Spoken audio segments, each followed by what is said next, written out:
सुनकर कर दे अनसुना ऐसी इनकी आवाज नहीं, मिलकर भूल जाए कोई ऐसे इनके अल्फाज नहीं, किसी महफिल में छुप जाए ऐसे इनके अंदाज नहीं,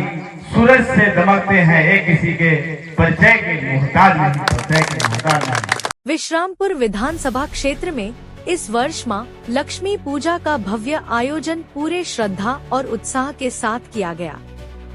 नावा, विश्रामपुर और उटारी रोड प्रखंड के विभिन्न पंचायतों में पूजा पंडालों की सजावट, नाट्य मंच और सांस्कृतिक कार्यक्रमों ने पूरे क्षेत्र का माहौल भक्तिमय बना दिया। इस अवसर पर पूर्व विधानसभा प्रत्याशी सुधीर कुमार चंद्रवंशी, युवा समाज सेवी विवेक शुक्ला, कुणाल चौबे, पलामू जिला प्रवक्ता गोपाल सिंह, शिव कुमार चंद्रवंशी, कमलेश जी, मनोज जी, जनेश्वर जी, विकास जी, चंदन जी, सुदेश्वर जी, रमेश जी, अमित जी, लाल बिहारी जी, राकेश जी, शिवपूजन जी, महेंद्र जी, अरुण जी और उदित जी जैसे कई गणमान्य लोग शामिल हुए। पूजा के दौरान अतिथियों ने विभिन्न पूजा पंडालों में जाकर नाट्य मंच का फीता काटा और श्रद्धालुओं को संबोधित किया। वक्ताओं ने अपने संबोधन में कहा कि मां लक्ष्मी केवल धन की देवी नहीं है, बल्कि समृद्धि, शिक्षा और स्वास्थ्य की प्रतीक है। उन्होंने युवाओं से अपील की कि वे शिक्षा को जीवन का आधार बनाएं और समाज में स्वच्छता और स्वास्थ्य के प्रति जागरूकता फैलाएं। विश्रामपुर और आसपास के क्षेत्रों में लोगों ने इस आयोजन को उत्सव की तरह मनाया।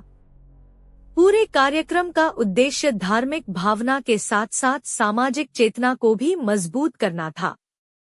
अतिथियों ने कहा कि ऐसे पर्व समाज में एकता और संस्कार का संदेश देते हैं।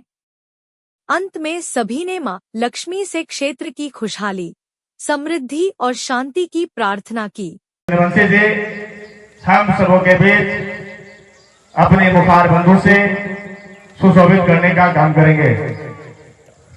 बहुत बहुत हमारे भाई कमलेश जी, और इस लक्ष्मी पूजा के शुभ अवसर पर जिस तरह से हमने 250 किलोमीटर चलकर आया, तो कहीं न कहीं माता लक्ष्मी का कृपा है और आप सबों का प्यार है। और कहने के लिए तो बहुत कुछ है, लेकिन फिर भी मैं जो भी बोलूंगा सत्य बोलूंगा। आज इस मंच के माध्यम से हमारे बीच मनोज जी, जनेश्वर जी, विकास जी, चंदन जी जो छोटा भाई है, भतीजा है, पत्रकार है, सुदेश्वर जी, रमेश जी, अमित बाबू जो भी पत्रकार है, लाल बिहारी जी, राकेश जी, शिवपूजन जी, महेंद्र जी, अरुण जी और उदित जी जो पत्रकार हैं, और जो हमारे साथ चल कर आए हुए हमारे पलामू जिला के प्रवक्ता गोपाल सिंह जी हैं, समाज सेवी विवेक शुक्ला जी हैं, हमारे साथ कुणाल चौबे जी हैं, और सेवा दल के पलामू जिला के अध्यक्ष अरविंद रवि जी हैं, और तमाम हमारे यहाँ बैठे हुए सभी भाई बंधु को मैं तहे दिल से हार्दिक अभिनंदन और स्वागत करता हूँ। जिनको मैं नाम लिया वो मुख से लिया, और जिनको मैं नाम नहीं लिया वो मेरे दिल में है। आज बहुत कम शब्दों में बहुत कुछ मैं बोलने जा रहा हूं। देखिए, कोई भी व्यक्ति जो IAS IPS हैं, बड़े बड़े पदाधिकारी से लेके बड़े बड़े ओहदा पर बैठे हुए नेतागण हैं, वो कहीं घर से पैदा नहीं होते हैं। जन्म लेने के बाद यदि उनका संस्कार, उनका शिक्षा, उनकी व्यवस्था यदि आप लोग सही ढंग से दे देंगे, तो यह बच्चा कल का आपका गांव का, आपका परिवार का, आपका समाज का वो बहुत बड़ा समझ आइए कि पदाधिकारी बन सकता है। और इतना जरूर है कि मैं आप लोग के बीच में मैं बोल कर गया था कि मैं 5 साल आपके बीच में रहूंगा, हर सुख दुख में। एक बार पुकार कर देखिएगा, हो सकता है सुख में आप हमको मत पुकारिए,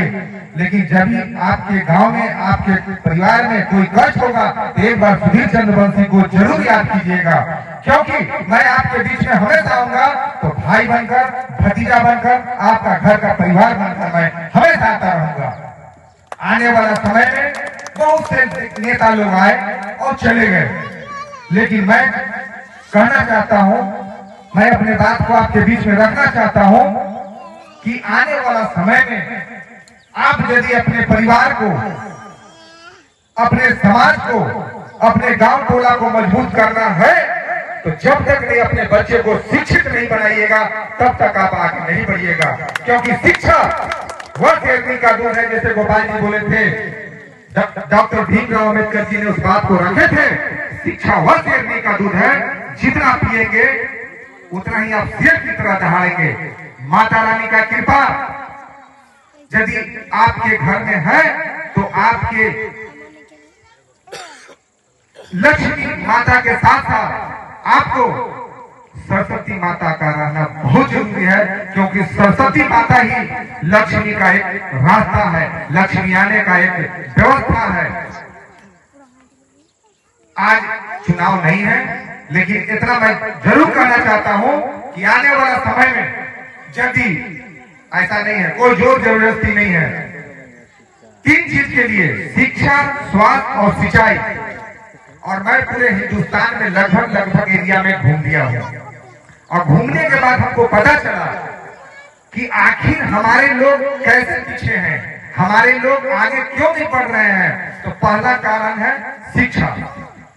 दूसरा कारण है कि व्यवस्था, जैसे शिक्षा, सिंचाई का व्यवस्था। आज सिंचाई का व्यवस्था यदि संपूर्ण तरीके से हो जाए, हमको नहीं लगता है कि जब से देश आजाद हुआ है तो यहाँ पर सिंचाई का कोई व्यवस्था नहीं है। सब भगवान भरोसे समझे कि धान गेहूं हो रहा है तो भगवान भरोसे हो रहा है,